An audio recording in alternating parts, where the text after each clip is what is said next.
This is a CPC board exam tip, how to handle multiple code answers.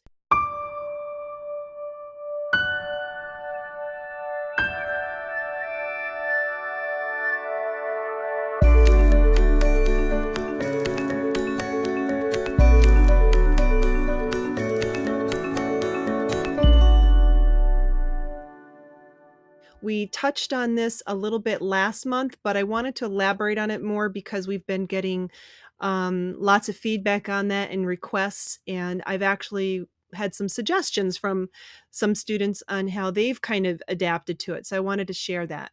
So one of our Blitz students writes in, I didn't pass my CPC last December. Just the word test scares the heck out of me, and it's very overwhelming when there is multiple procedures on answer lines. How can I keep myself from feeling this way when I run into these? So here's a typical scenario. Um, and what I love about this is that she didn't even give the scenario. She just gave the answers. So it's all about how to attack it. Okay. So that's what I want to show you. So let's do the second poll. Let me launch that one because they're a little two are similar.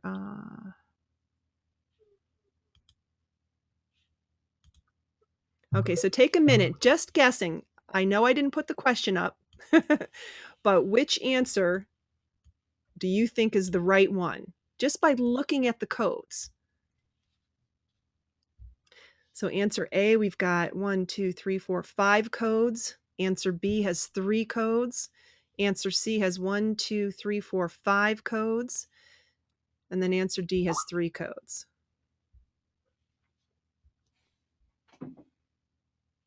All right, the answers are loading up. 33% voted.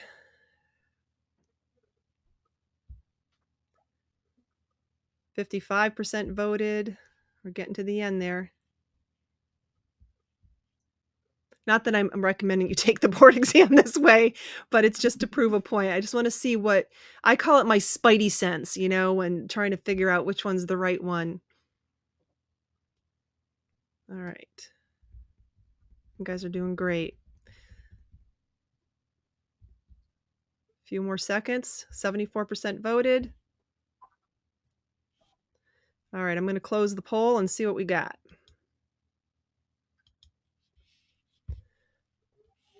All right. So we got 8% thought it was answer A, 25% thought it was answer B, 41% thought it was I'm thinking interesting in my head. 41% thought it was answer C and 25% answered D. Very interesting. Okay, so let's take a look at that.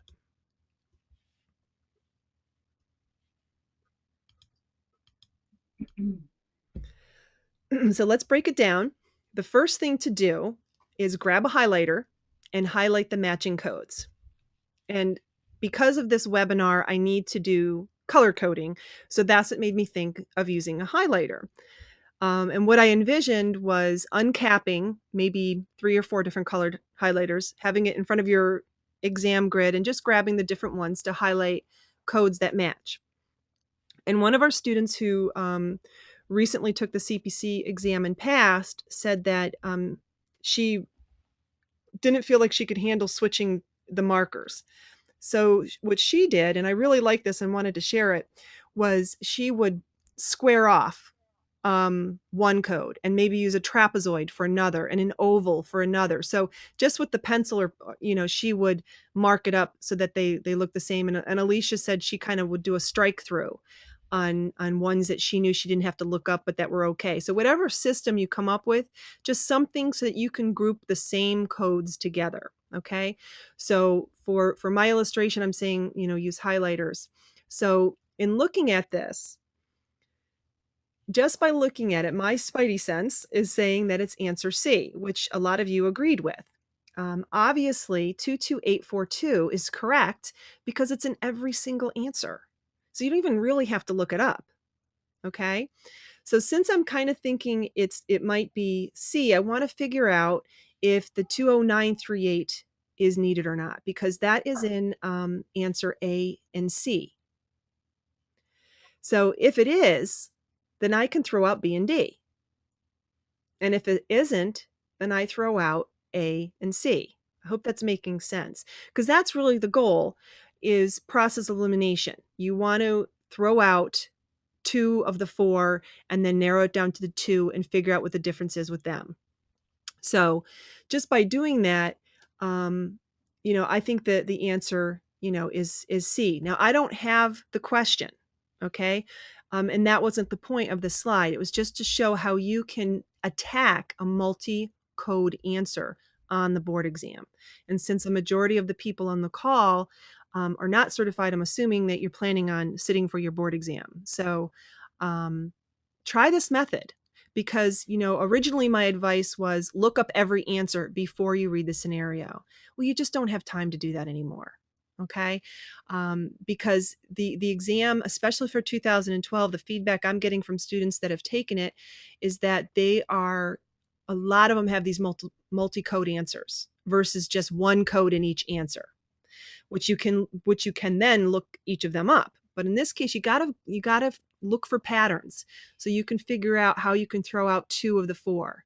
And so 20938 became a critical piece. I could have just as easily done it with 20930, but I happened to pick this one because 20930 was the same way. It was in answer A and C, but not B and D.